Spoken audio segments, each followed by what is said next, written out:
Hi, dear teachers, my dear students, and my friends. Today I would like to teach you about the direct and indirect speech.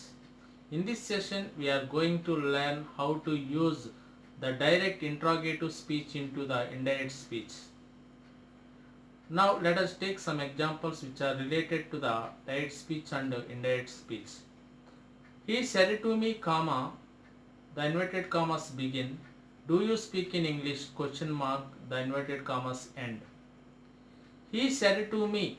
Here, the the first part of the statement is said to me, and the second part of the statement, do you speak in English?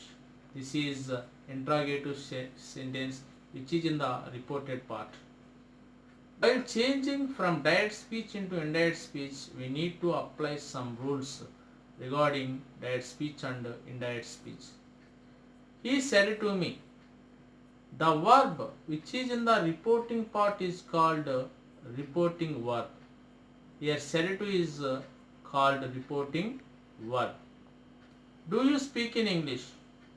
This is interrogative sentence which is in the inverted commas. This part is called reported part. And the verb which is in the reported part is called reported verb. When the reporting verb is in the past tense, all the verbs which are in the reported part should be changed into past tenses. Now let us join one part to another part. That means the reporting part with the reported part. While joining the reporting part with reported part, we should use the conjunction if or whether, because here the statement which is in the reported part is interrogative sentence, so that we should use the conjunction if or whether. Moreover, here the reporting verb said to becomes asked in the indirect speech. Said to is the past form of say to. Say to is equal to tell. Okay, moreover, we should change the pronouns. According to the reporting part, we should change the pronouns of reported part. Okay, later we should change the nearness words which are related to the direct speech and indirect speech. He said to me, do you speak in English? While joining those two parts such as reporting and reported parts, we should use the conjunction if, and we should remove the comma and inverted commas from the direct speech while forming indirect speech.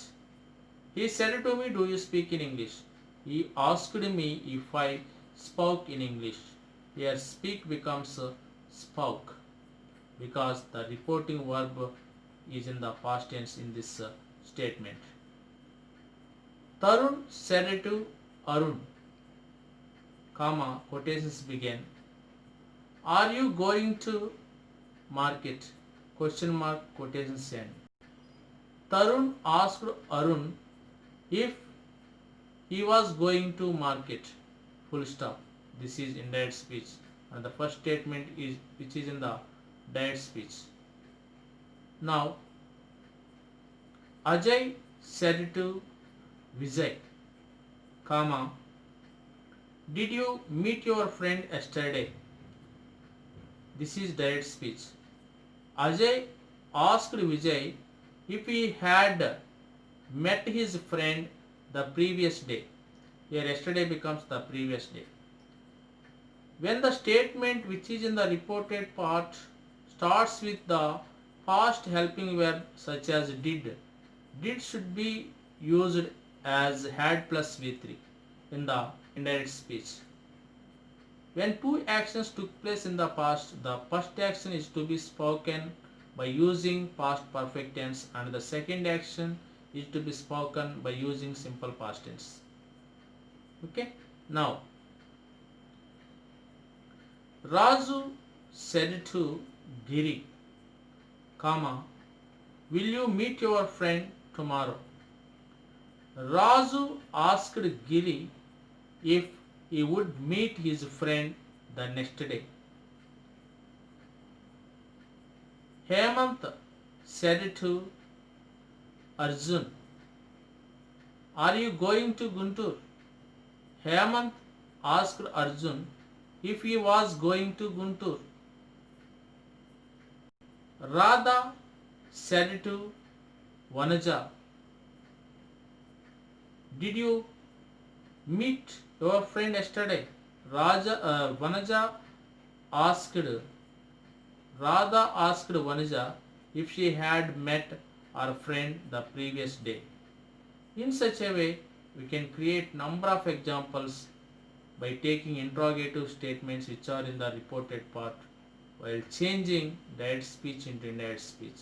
In my next session, I shall come with some other new topic. Till then, thank you very much.